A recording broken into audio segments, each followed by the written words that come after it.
आप सभी का। आप देख रहे हैं एनएमएफ न्यूज, आपके साथ मैं हूं नम्रता चौधरी।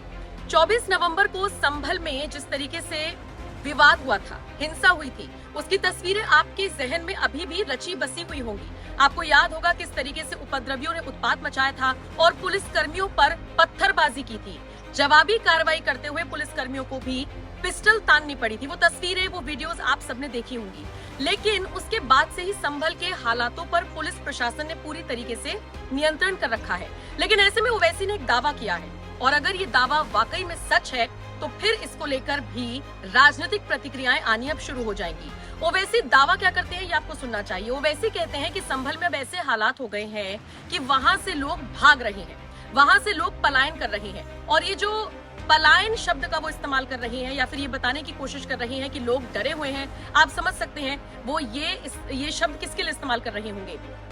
ओवैसी ने बाकायदा एक ट्वीट किया है जिसमें वो जानकारी देते हैं कि कैसे हिंसा के कारण इलाके में दहशत का माहौल है और लगभग 1000 घरों पर ताले लगे हुए हैं। हालांकि जब इस दावे की सच्चाई जानने की कोशिश की गई तो ये दावा पूरी तरीके से फर्जी साबित हुआ, और शायद इसीलिए पुलिस प्रशासन की तरफ से जो बयान जारी किया गया है उसमें भी कहा गया है ऐसा कुछ नहीं है, सामान्य हालात है। इसके अलावा अगर आप देखेंगे, मैंने जैसे कि कहा, राजनीतिक प्रतिक्रियाएं आनी शुरू हो जाएंगी। आचार्य प्रमोद का भी इस पर बयान सामने आया है जिसमें उन्होंने कहा है कि कोई कहीं नहीं भागा है। वो भागे हैं जो उपद्रवी थे, वो भागे हैं जिन्होंने क्राइम किया था, वो भागे हैं जिन्होंने पुलिस वालों पर पत्थरबाजी की थी। बाकी कोई नहीं भागा, सारी चीजें सामान्य है।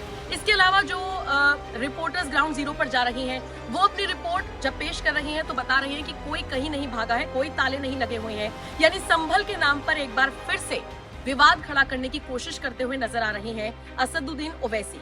एग्जैक्टली उन्होंने ट्वीट करते हुए क्या लिखा है मैं आपको पढ़कर बता देती हूँ। संभल में इतना डर और जुल्म का माहौल बना दिया गया है कि लोग अपने घर छोड़ने पर मजबूर हो रहे हैं। सरकार को संभल के मुसलमानों को निशाना बनाना और उन्हें इज्तिमाई सजा देना बंद करना होगा। जल्द से जल्द इत्तिमाद साजी के कदम उठाए जाने चाहिए। मोदी और भाजपा ने बार बार झूठी अफवाह फैलाई थी कि कुछ इलाकों में हिंदू समाज का पलायन हो रहा था। हर बार वो बात झूठी साबित हुई थी। यहाँ तो पुलिस और प्रशासन ये बात खुद मान रही है कि मुसलमानों को जबरन पलायन कराया जा रहा है, तो फिर सरकार चुप क्यों है।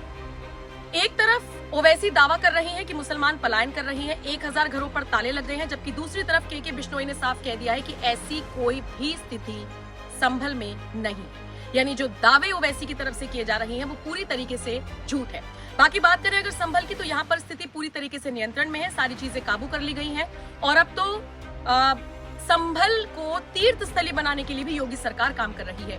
बहरहाल जो भी अपडेट आएगी आप तक जरूर पहुंचाएंगे। बाकी ओवैसी के ट्वीट पर और जिस तरीके से के बिश्नोई ने उन्हें जवाब दिया है, वहां के लोगों ने जवाब दिया है कि कोई पलायन नहीं कर रहा है, सब झूठी अफवाहें हैं जो ओवैसी फैला रहे हैं। उसको लेकर आप क्या राय रखते हैं, कमेंट सेक्शन में अपनी राय हमें जरूर